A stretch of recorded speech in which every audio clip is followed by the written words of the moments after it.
Shalom Bapak Ibu Saudara terkasih dalam Tuhan, apa kabarnya hari ini? Syukur sekali bisa berjumpa kembali dengan saudara semua untuk kembali mendengarkan sebuah renungan. Ya, tapi sebelumnya mari kita berdoa.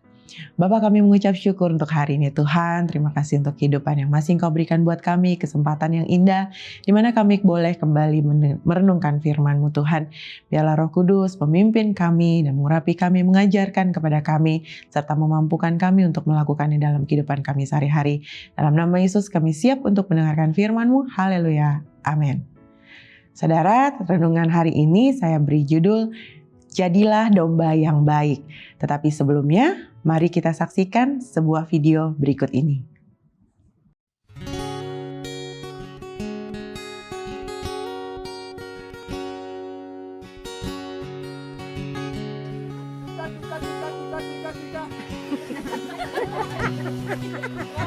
One more time.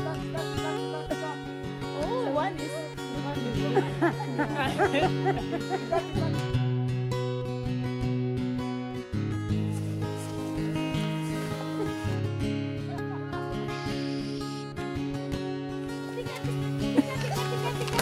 Louder! Tika, tika, tika, tika. Tika, tika, tika, tika. Tika, tika.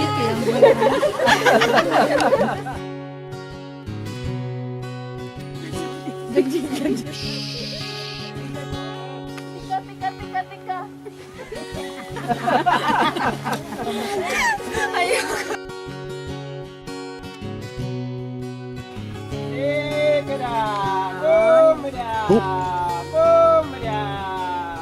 Look at them, look at them.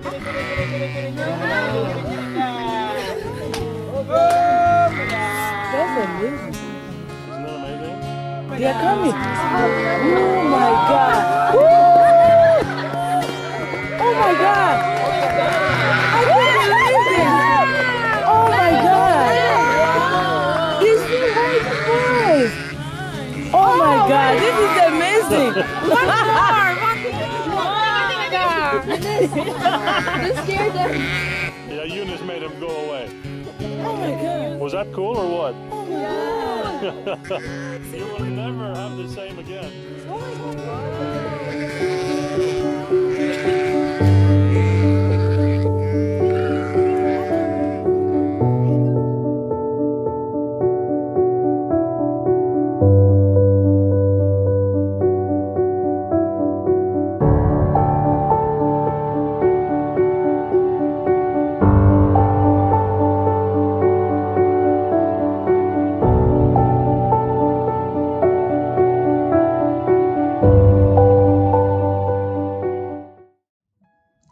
Nah, saudara sudah lihat sama-sama ya video yang singkat tapi mengandung makna yang luar biasa, saudara.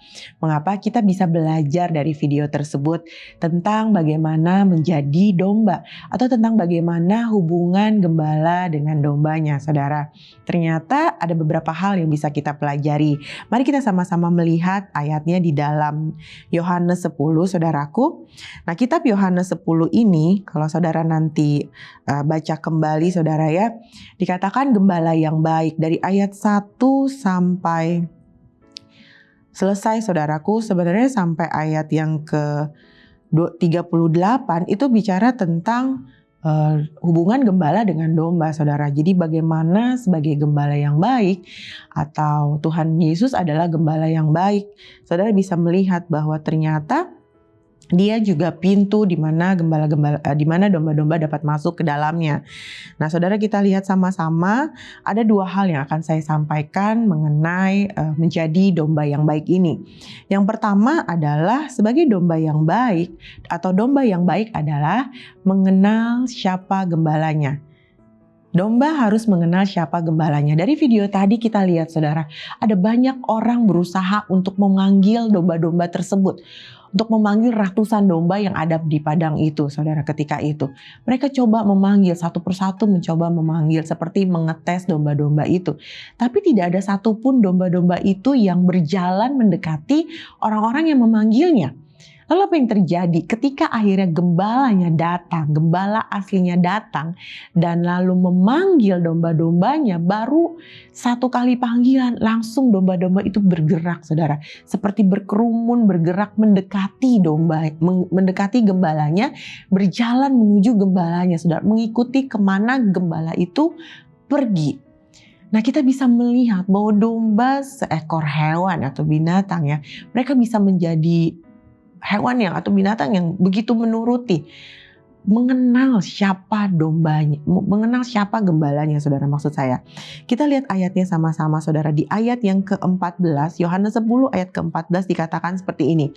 Akulah gembala yang baik dan aku mengenal domba-dombaku dan domba-dombaku mengenal aku. Sama seperti video yang tadi kita lihat, domba-dombanya mengenal siapa gembalanya. Bagaimana dengan kita?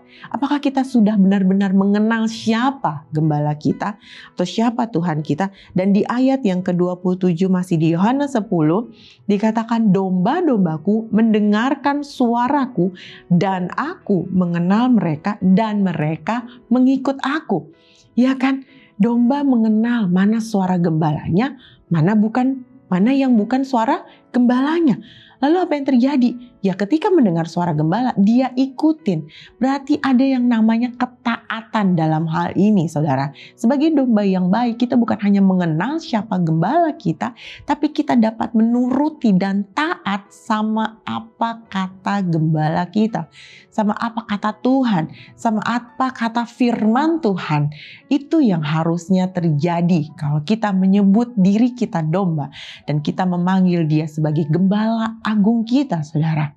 Ya, karena kalau kita bukan domba berarti kita kambing, kita menanduk, ya kan? Kita tidak menuruti atau kita menjadi orang-orang yang membangkang sama Tuhan, sama gembala kita saudara.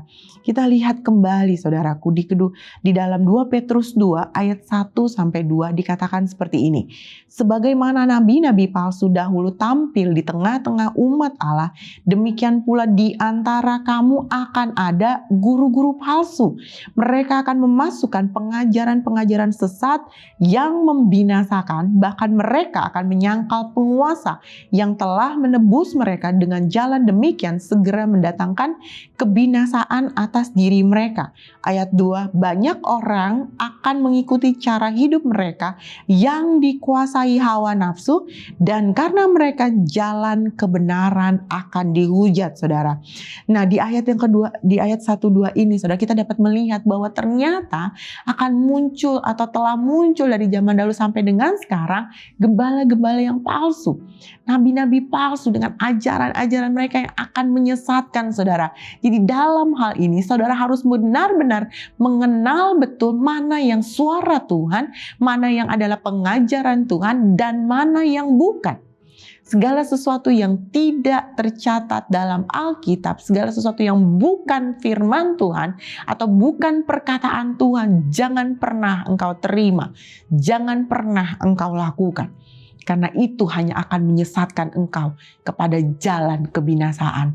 Tetapi engkau harus melakukan sama seperti ayat yang kedua tadi saudara.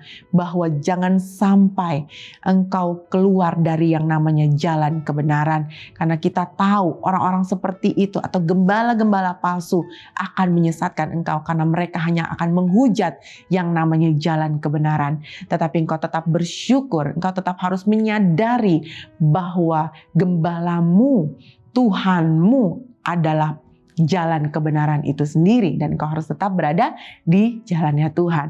Nah yang kedua saudaraku, di ayat yang ke-15 kita lihat sama-sama di dalam Yohanes 10 ayat yang ke-15 dikatakan sama seperti Bapa mengenal aku dan aku mengenal Bapa dan aku memberikan nyawaku bagi domba-dombaku. Nah di ayat ke-15 ini saudaraku berarti sebagai domba yang baik kita harus rela memberikan diri kita bagi kepentingan Tuhan. Karena apa? Karena Tuhan sebagai gembala yang baik, dia rela mengorbankan nyawanya. Dia rela. Kalau saudara lihat ya, gembala ketika melihat dombanya sedang diserang oleh serigala ataupun oleh binatang-binatang buas di padang, saudara, dia rela memberikan nyawanya, dia rela bergelut dengan binatang buas tersebut demi menyelamatkan nyawa dombanya, saudara. Itulah yang dilakukan oleh Tuhan Yesus Kristus sebagai gembala yang agung. Dia telah menyelamatkan atau menyelamatkan diri kita. Dia telah memberikan nyawanya di atas kayu salib demi keselamatan saudara dan saya. Nah, apa yang harus menjadi respon kita? Bagaimana respon kita, saudara? Bagaimana kita harus merespon itu dengan respon yang benar? Kalau kita katakan kita adalah domba yang baik, saudara, engkau harus rela memberikan dirimu, mengorbankan dirimu bagi kepentingan Tuhan. Artinya apa? Sebagai domba dia akan menuruti ketika mungkin gembalanya memotong bulunya atau melakukan apapun terhadap dirinya. Dia harus rela.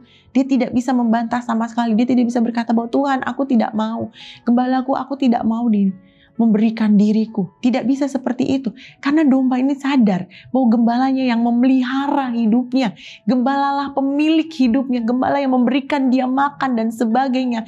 Gembala yang memberikan perlindungan bagi dia. Gembala yang telah memberikan nyawanya bagi dirinya. Bagaimana dengan kita, saudara? Kita harus jadi domba yang baik. Apa yang Tuhan inginkan, itulah yang harus kita kerjakan. Apa yang Tuhan minta, itulah yang kita beri bagi Tuhan. Kita tidak boleh hitung-hitungan dengan Tuhan. Apapun itu, selama itu adalah kepentingan Tuhan, selama itu adalah untuk menyenangkan hati Tuhan, kita harus rela memberikan diri kita bagi kesenangan Tuhan. Selama Tuhan disenangkan, aku rela mengorbankan diriku. Tuhan tidak minta banyak hal dalam diri kita, karena segala yang kita miliki adalah milik Tuhan. Tuhan adalah pemilik hidupmu. Karena itu engkau harus engkau harus mau merelakan dirimu bagi Tuhan. Apapun yang Tuhan mau, itulah yang kita harus lakukan. Saudaraku, kedua hal ini harus benar-benar kita renungkan sama-sama. Kita harus menjadi domba yang baik, saudara. Karena dia adalah gembala agung yang begitu sangat amat baik bagi saudara dan saya. Mari kita berdoa. Bapa, kami mengucap syukur untuk firman-Mu ini, Tuhan. Biarlah lewat video dan renungan yang singkat ini, Bapa, kami kembali mengerti dan disadarkan, Tuhan, bahwa Engkau adalah gembala agung kami. Dan kami adalah domba-domba-Mu yang harus menjadi penurut-penurut Tuhan, taat dan mendengarkan suara Tuhan, dan tidak mendengarkan suara yang lain atau pengajaran yang lain.